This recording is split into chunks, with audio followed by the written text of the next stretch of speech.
Mongolia, a land that sits at the very heart of Asia, vast and mysterious where the horizon seems to stretch on forever. It's a place that has long captured the imagination of explorers, adventurers, and dreamers alike. The name conjures endless green plains, the legendary figure of Genghis Khan, and a wildness that feels almost untouched by the modern world. Here the spirit of the past lingers in the wind, and the land itself seems to breathe with ancient stories. For years this land called to me, not just for its survival challenges but for its people. I wondered what it would be like to walk where nomads have roamed for centuries, to feel the same wind on my face, and to experience a way of life so different from my own. I'd heard tales of their resilience, their deep connection to the earth, and their legendary hospitality. Stories of families who could survive the harshest winters, and who welcomed strangers as honored guests.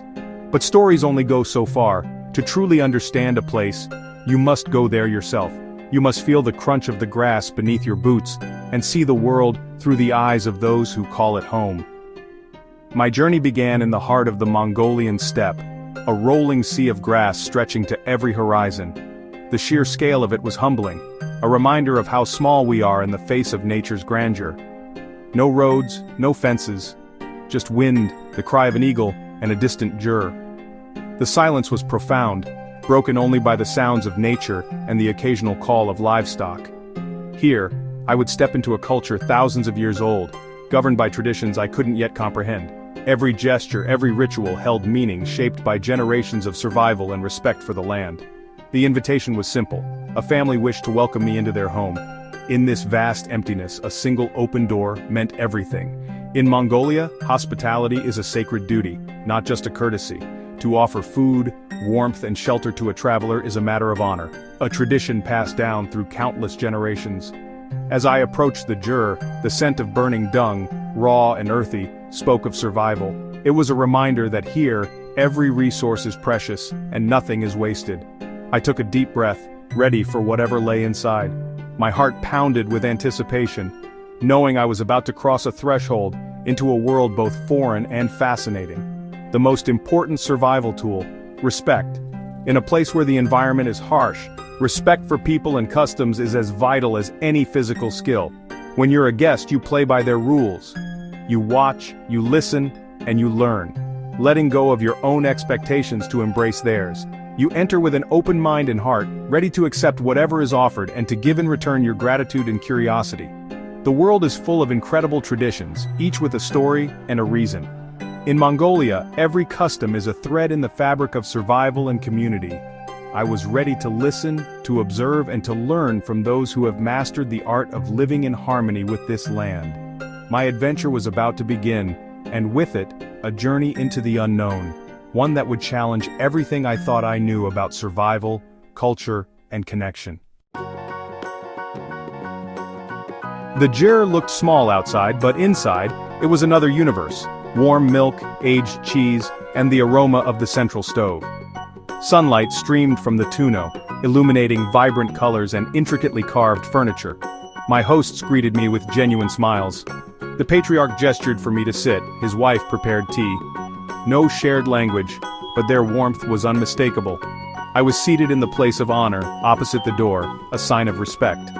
My host handed me a silver bowl of su-te tsai, salted milk tea. I accepted with both hands. The taste was unusual, savory, buttery, salty, but comforting. I watched the family move with practiced grace.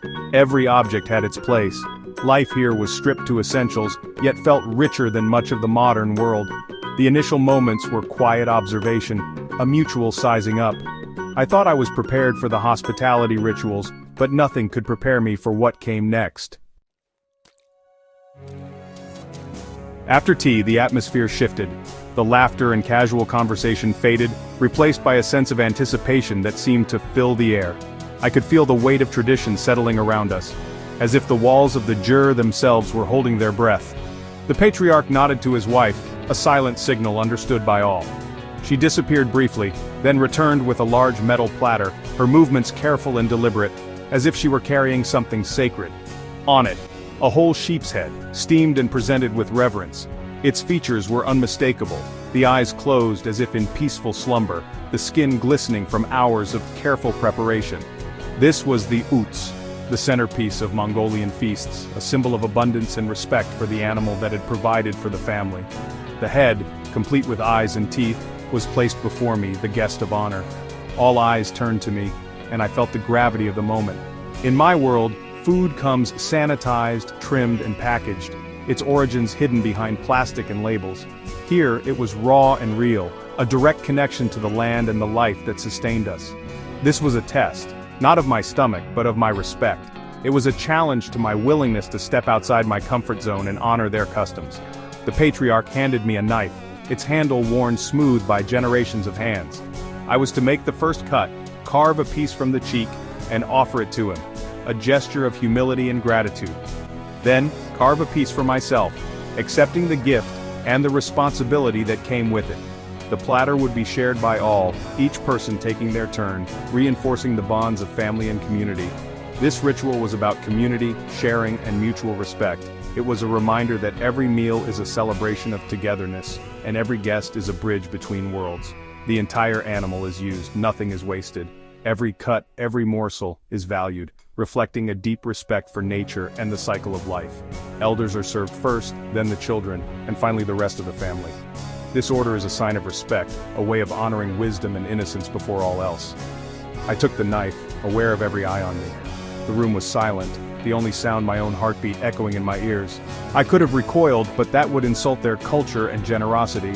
I realized that this was about more than food, it was about trust. In that instant, I chose to embrace the experience and honor their tradition, letting go of my hesitation and opening myself to the moment. I nodded to the patriarch and prepared to make the first cut, my hands steady, my mind focused on the significance of the act. The family watched, children wide-eyed, their faces a mix of curiosity and excitement. For them, this was a lesson in tradition, a story they would one day tell. This was a pivotal moment, one of trust and acceptance. I felt the invisible thread that connected us, woven through generations of shared meals and rituals. I realized this was not about food, but about forging a bond. It was about stepping into their world, if only for a moment, and being changed by it. I was being welcomed, not just as a guest, but as a participant in their world. Their acceptance was a gift, one I would carry with me long after the meal was over. The ritual was about to begin. I was ready, not just to eat, but to truly belong, if only for a night, to this ancient and generous tradition. Knife in hand, I took a breath and focused. The air inside the jur was thick with the aroma of roasted mutton and wood smoke, mingling with a sense of anticipation. My heart pounded as I realized I was about to take part in a ritual that had been practiced for generations. With careful hands, I carved a slice from the sheep's cheek, the most tender part, and offered it to my host with both hands, as tradition demanded. The gesture was more than politeness. It was a sign of respect, a way to show gratitude for being welcomed into their home. He accepted with a nod and a smile. Relief washed over me. I'd passed the first test. In that moment, I felt a bridge form between us, built not with words, but with shared custom. I carved a piece for myself and tasted it, soft, fatty, intensely mutton-like, but not unpleasant. The flavor was rich and earthy, carrying hints of the grasslands where the sheep had grazed. It was the taste of the steppe itself, wild and honest, a flavor that spoke of open skies and endless horizons. I smiled at the family. They smiled back. The ice was broken. Suddenly I was no longer just a guest but a participant in their world. The patriarch expertly carved the rest, offering ears to the children, tongue to the adults, and the prized eyes with ceremony. Each movement was deliberate, almost sacred, as he honored both the animal and the family gathered around. Each part had meaning. Nothing was wasted. Every morsel was shared, every gesture steeped in tradition and care. The atmosphere became joyous and relaxed as the platter was passed around. Laughter and conversation filled the air, and I felt the warmth of true hospitality. I tried everything offered, tongue, palate, even the eye. Each bite was a new experience, a step further into their world, and a test of my willingness to embrace the unknown. It wasn't about taste, but about gratitude and participation. Accepting each offering was a way to show respect, to say, I am with you, I accept your ways. The Utes was about bringing people together, honoring the animal and reinforcing family bonds. It was a celebration of life, of community, and of the deep connection between people and the land. Laughter filled the jur. We were no longer strangers. In that circle I felt a sense of belonging that transcended language and culture. I realized, Hospitality here was a powerful, unforgettable lesson. It was about opening your heart, sharing what you have, and welcoming others as family. The ritual was not to shock, but to unite. It was a reminder that food is more than sustenance. It is a language of connection. I felt honored to be part of it. This was true hospitality, a gift I would carry with me long after the meal was over. As the sun set over the steppe, I knew I would never forget this experience. The taste, the laughter, and the feeling of being welcomed as one of their own. Outside the Jir, the Mongolian steppe was a sensory feast. The sky was an endless blue by day, a tapestry of stars by night. The wind whispered through grasses, carrying the sounds of horses and sheep. The air was fresh, tinged with wild herbs and the smoky scent of burning argol. Inside, the aroma of tea and cheese mixed with the warmth of the fire. Every texture, coarse grass, oily wool, smooth wood, told a story of resilience. This immersion bypassed thought and spoke to instinct. I understood this culture on a deeper, primal level. The sheep's head ritual is ancient, rooted in Mongolia's nomadic history. In a harsh land, a sheep is precious: milk, wool, meat, survival. To offer one to a guest is the highest honor, a genuine sacrifice. The ritual echoes the Mongol Empire's code hospitality as sacred law. The guest makes the first cut, symbolizing trust and alliance. Every part is shared, reinforcing collectivism and social bonds. Parts are distributed by tradition, ears to children, prized pieces to elders. It's a lesson in respect, gratitude, and harmony with nature. What seems shocking is, in truth, a living piece of history. As evening fell, formality faded into camaraderie.